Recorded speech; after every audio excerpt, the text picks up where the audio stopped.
Heart attack ഉണ്ടാക്കാനുള്ള പ്രധാനപ്പെട്ട കാരണം ഏതാ? കൊളസ്ട്രോളിനേക്കാളും പ്രശ്നകാരിയായിട്ടുള്ള വേറൊരു കാരണമുണ്ട്, കോർട്ടിസോൾ.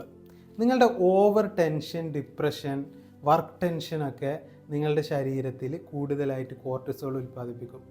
യുദ്ധസമാനമായ അന്തരീക്ഷത്തിൽ മാത്രം ഉൽപ്പാദിപ്പിക്കേണ്ട ഈ കോർട്ടിസോൾ നിരന്തരം ശരീരത്തിലേക്ക് വന്നാൽ നമ്മുടെ ശരീരത്തെ ഒരുപാട് അവയവങ്ങളെ അത് ബാധിക്കും.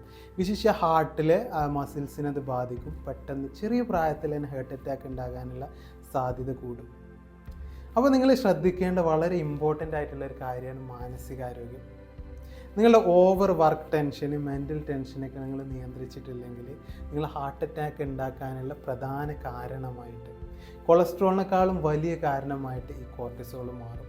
നമ്മുടെ വൃക്കൻ്റെ മേലെയുള്ള അതിവൃക്ക ഗ്രന്ഥികൾ എന്ന് പറയും, അവിടുന്ന് ഉൽപ്പാദിപ്പിക്കുന്ന വളരെ നമുക്ക് അത്യാവശ്യ ഘട്ടങ്ങളിൽ ആവശ്യമുള്ള ഒരു ഹോർമോണാണ് കോർട്ടിസോൾ.